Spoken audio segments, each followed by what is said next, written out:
3, 2, 1, gravando? Primeiramente, Bom dia, boa tarde, boa noite. hoje eu queria aconselhar você, na verdade é uma repreensão. Você foi grosso. Amarrado, meu irmão. Uma Só repreensão. Deus pode me julgar. Quem com ferro fere, com ferro será ferido. Se prepare, Porque a Bíblia está aberta. e o café tá quente. Hoje no Bíblia e Café.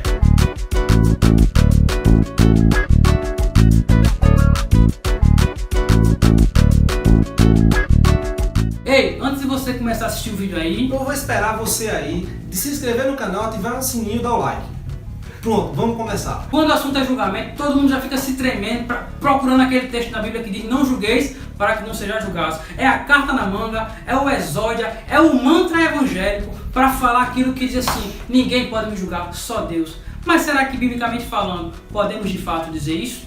Pois é, veremos isso no primeiro ponto, que é julgar é bom. Como eu sempre digo, pasme, julgar é bom sim. Talvez muitas pessoas, sejam crentes ou não crentes, não gostem do não julgar. Talvez porque o julgar esteja atacando o seu pecado de estimação, esteja atacando a sua ideia, que o faz o refém segundo a sua boa vontade. Pois bem, nós devemos colocar os pingos nos is e diferenciar primeiramente julgar de condenar. Não é a mesma coisa. Julgar é quando você dá um parecer sobre alguém, denuncia algo segundo um parâmetro. A teologia cristã, o parâmetro é a reta lei de Deus, que diz lá em João capítulo 7, verso 24. E condenar nada mais é do que você trazer a sentença, a punição de alguém sobre o seu erro. Quem somos nós, seres humanos, falhos e pecadores, para trazer a condenação sobre alguém? Em Romanos 3, 10 e 11 vai dizer que não há um justo, não há um sequer, não há quem faça o bem, que todos se extraviaram, se perderam, e não há quem faça o bem. Pois bem, então percebemos que ninguém é justo o suficiente para condenar ninguém, porque só há um justo juiz, como diz a Bíblia Sagrada. Mas devemos entender que julgar não é algo ruim, julgar é um ato de amor, expressado pelo próprio Deus em Provérbios capítulo 3, verso 12, que vai dizer que Deus exorta a quem ama, como um pai faz o filho. Perceba que a Bíblia traz o exemplo de um amor paterno para explicar que o julgar é um ato simples de amor e bondade. Em Mateus 7, muitos vão dizer que nós não podemos julgar, que é errado julgar a pessoa, porque assim nós seremos julgados. Mas perceba que o que a Bíblia reprova é a hipocrisia de alguém que não tem um respaldo, não tem um bom comportamento diante da lei para trazer sentença sobre alguém. Tanto que a pessoa tem que tirar a trave do olho para depois tirar o cisco, né? Pois bem. Você pode tirar o cisco, mas tem que primeiro tirar a trave do olho. E o ato de julgar é um ato de amor porque está explícito no próprio Deus. 2 Coríntios capítulo 5, verso 18, vai dizer que isso provém de Deus, porque Cristo estava nos reconciliando com Deus e nos deu o ministério da reconciliação. Veja que amor maravilhoso. Além de nos reconciliar, Ele nos dá a dádiva de anunciar esse bendito amor. E perceba, todo amor que é verdadeiro requer reciprocidade. Deus que nos ama e nos exorta, devemos também amá-lo e não rejeitar a sua repreensão. Por isso que julgar é bom. E o segundo ponto é: da sua vida cuido eu. Calma, irmã fofoqueira. Calma, irmão fofoqueiro. Não fique muito feliz, porque o texto não é sobre fofoca não. Ou que a gente seja, vai falar. não fique sentando na frente olhando a vida dos outros. É, isso aí mesmo.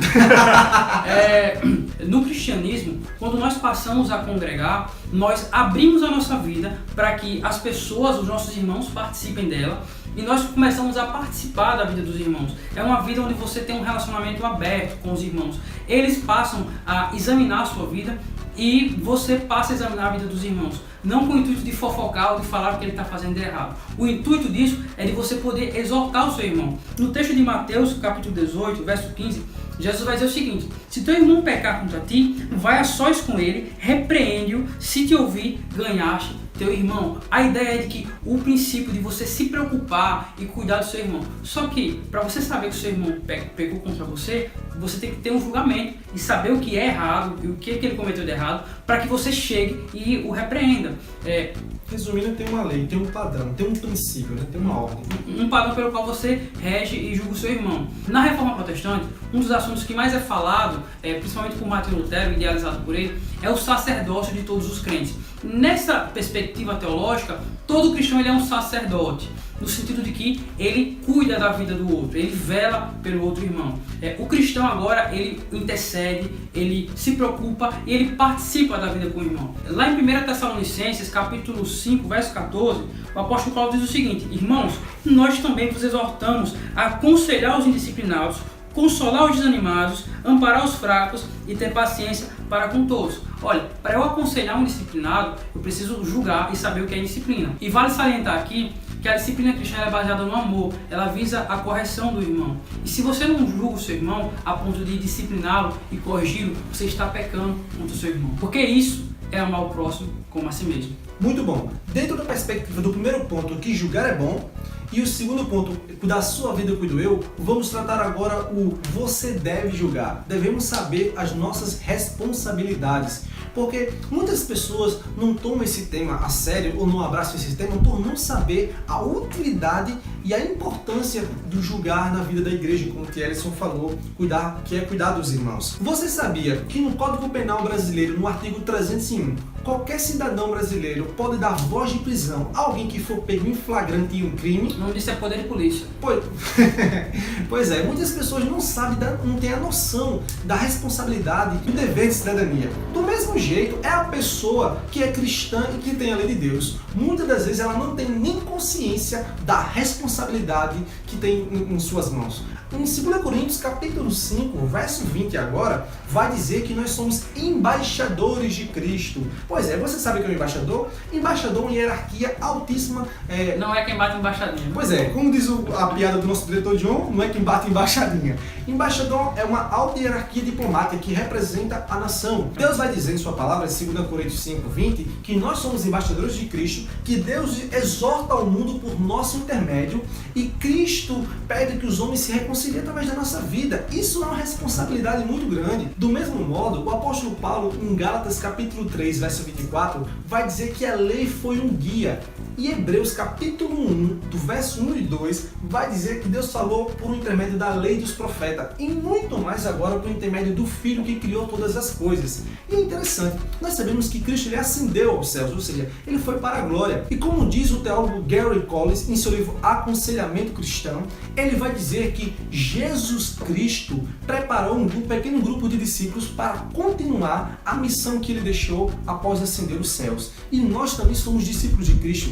Tem um dever em nossas mãos, tem uma responsabilidade, que é anunciar o reino, consolar os oprimidos e exortar aqueles que não andam segundo a reta e justiça de Deus. Isso mesmo. Então, se você bate no peito e diz, só Deus pode me julgar, aí está o julgamento de Deus, aí está a exortação de Deus, aqueles que são os seus discípulos, que guardam sua palavra e que por amor e bondade de Deus está chegando a você, dizendo que você não pode fazer aquilo que não o agrada. E lembre-se, você tem a palavra de Deus e com grandes poderes vem grandes responsabilidades. E o quarto ponto é a importância da comunidade. Você pode não ser da favela, mas precisa estar no meio da comunidade. O cristão, aqueles que confiam em Jesus, eles passam a se relacionar. Desculpa. No cristianismo, as pessoas que se convertem, elas passam a se relacionar mutuamente. Uma passa a participar, interagir e interferir, no melhor sentido da palavra, na vida uns dos outros. O cristianismo abre a sua vida, como foi falado no segundo ponto, para a participação dos irmãos e você também passa a participar da vida deles. A igreja passa a ser a última instância. A igreja, a comunidade, é aquela que, em caso o irmão ele insista em um erro ou ele permaneça numa falta de arrependimento, a igreja é quem vai excluir essa pessoa. A igreja é quem vai afastar essa pessoa a fim de que ela se arrependa. No texto de Mateus 18, verso 17, por exemplo, Jesus vai dizer o seguinte: e se ele se recusar a ouvi-las, diz-o à igreja. E se também se recusar a ouvir a igreja, considera-o gentil e publicano. O texto aqui fala de alguém que comete um pecado, permanece no pecado e não se arrepende. Essa pessoa, após passar por um estágio, em última instância ela vai para a igreja. E a igreja julga a pessoa, a igreja chama a pessoa ao arrependimento. E não havendo o arrependimento, a igreja exclui esse irmão da convivência. Ou essa pessoa que deixa de ser irmão, no caso. É interessante salientar que algumas igrejas o pastor é quem disciplina, ou o presbitério, ou o conselho é quem disciplina. Mas, biblicamente falando, quem tem o poder e a autonomia de excluir e disciplinar o irmão é a própria igreja. E a igreja não é só quem tem o poder de excluir alguém. A igreja é também quem readmite e convida de volta a comunhão. No texto de 2 Coríntios, por exemplo, temos um exemplo de um irmão que na primeira carta ele comete um pecado e parece que ele se arrepende. E olha o que Paulo diz. 2 Coríntios capítulo 2, do verso 6 ao 8. basta a tal pessoa a repreensão dada pela maioria. É a maioria quem repreende. A maioria, a igreja, congregacionalismo. Assim, pelo contrário, deveis perdoá-lo e consolá-lo para que não seja consumido por tristeza excessiva. Portanto, insisto convosco que confirmeis o vosso amor para com ele. É a igreja que readmite a comunhão àquele que estava afastado. Ou seja, a igreja, ela também julga. E julgar, como já foi falado, é um ato de amor. Julgar é um ato de misericórdia. É um dever da igreja.